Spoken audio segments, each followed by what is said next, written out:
What is going on, guys? Welcome back to another video. So it's Tuesday, which means it's time for our weekly tier list Tuesday. And I thought, considering we only have like a week or so left in the regular season, then like 2 days after that, the Stanley Cup playoffs start up, I would tier list all the playoff teams for the 2025 playoffs. I'm also going to have like the potential Eastern and Western Conference wildcard teams that are still technically alive. But yeah, we're going to be tier listing these like 19 or 20 teams based on just how good of teams I think that they are. This is not like who's the most likely to make the second round or the conference finals, because I think some of the matchups, as a result of, unfortunately, divisional seeding, are a little bit lopsided. Just because I have a team a tier above is not saying that I'm saying that this team is for sure going to go further in the playoffs than another, and I'm going to mention that. But yeah, true contenders. These are the top 3 to 5 teams in the NHL. Very good team. Would not surprise me, would not shock me if they made a conference finals. I would not pick them to make the Stanley Cup finals probably right now. Could cause trouble. Again, wouldn't be shocked if they won in the first round. I probably would pick against them right now in the first round, depending on the matchup again.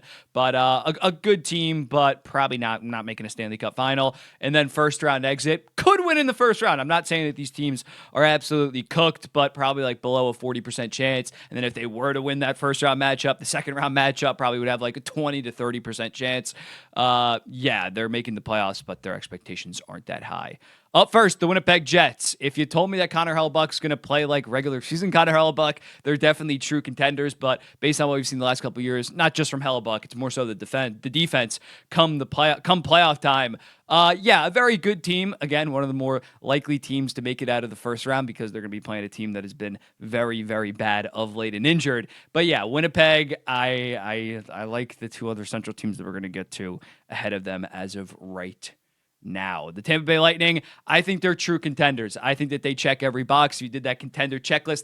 This isn't just going to be a repeat of that, but Tampa truly checks every box of a true contender. Last year was a bit of a down year with Vasilevsky only having 900 coming off a back injury, but he's all the way back. Hedman's been great. McDonough's been that number 2 that contenders always tend to have, and they did in the past when they won their 2 Stanley Cups.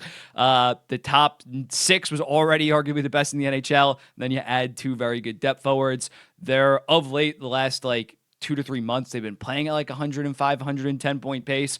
So yeah, they're really putting it together. And then on top of that, have the experience that is needed to go on these deep runs. The Los Angeles Kings, I could argue very good team.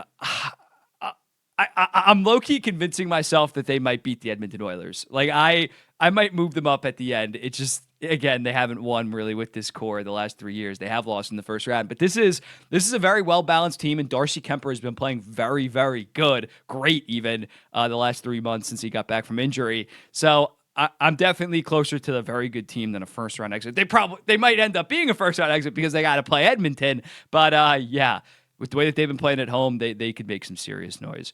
Montreal, again, I'm not saying it's impossible that they beat the Washington Capitals. It perfectly is, but you got to admit they are going to be underdogs heading into that series. Amazing season, well ahead of schedule, but their star players have risen to the occasion: Hudson, Caulfield, Suzuki, but I still think that they lack the depth in order to potentially win a first-round matchup and go on a deep run. I really can't see happening. The Colorado Avalanche, true contenders after all that they did at the deadline. They had a really rough start to the season, but really locked in.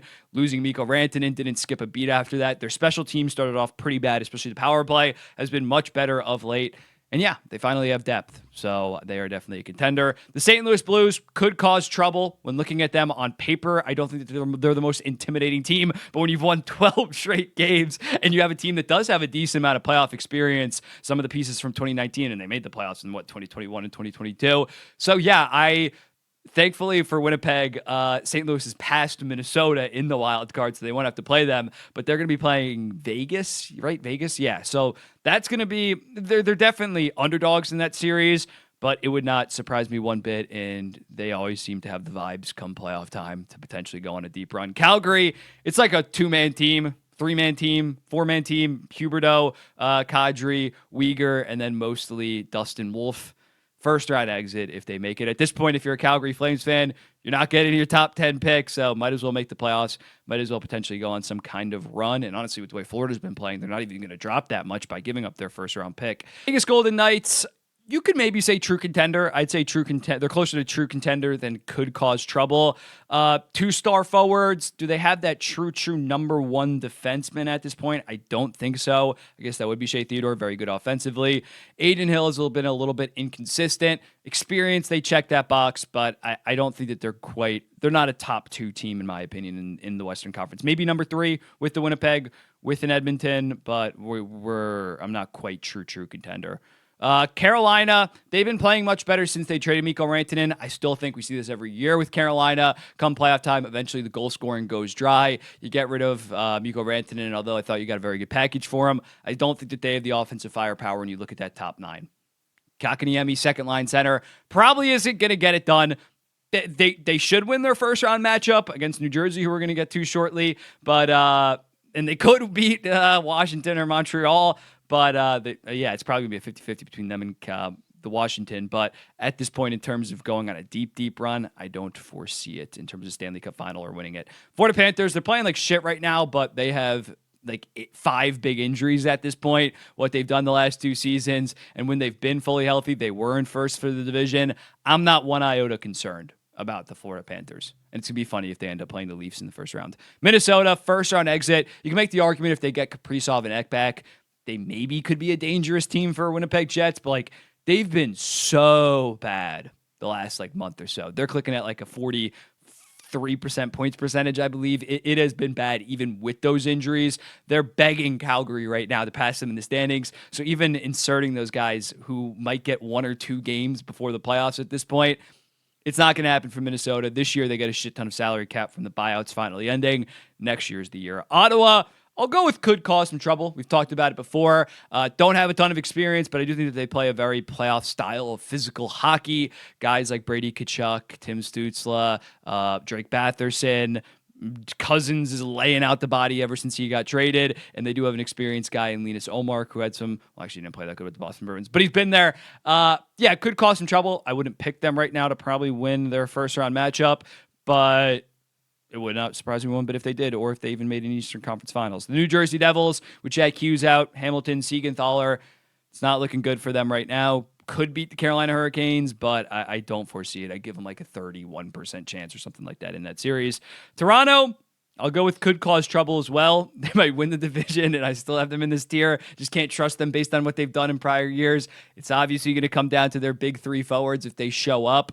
But, I'd pick the 2 Atlantic teams to take care of them, especially if they have to play Florida in the first round. Dallas, I'm going with the true contender as well, getting Mikko Rantanen. Again, although he hasn't been killing it in Dallas, definitely a big talent upgrade in his playoff proven. He has like 1.2 playoff points per game in his career. No holes. As long as Miro Heiskanen is healthy, this team is loaded throughout. I don't think that that's controversial. I feel like that's the most. I think you guys had him at like 28% of you had them as your cup pick. Edmonton, I'm going with a very good team. If I was promised even just 905 goaltending in the playoffs, they'd be true contenders. I think the stat is something like they're 35-2-3 when they get at least 900 goaltending or something crazy like that. Like, it has just been such a shit show. So you can't put them in true contenders when you look at the goaltenders of these teams. It's just the case. And even the depth for Edmonton. I like their defenseman depth a decent amount, but the forwards have not been playing to the level that we know that they're capable of. Washington, Logan Thompson's concerning me, man. He's been shit of late. I think I'm going to put them in could cause trouble. I'd probably pick them to make the Eastern Conference Finals right now, but that's just because their path is looking pretty easy. Carolina or Montreal, and then either Carolina or New Jersey. But if they were in the Atlantic, I'd probably pick them to be out in the first round or second round. Could cause some trouble. And again, I'm probably picking them to make the Eastern Conference Finals.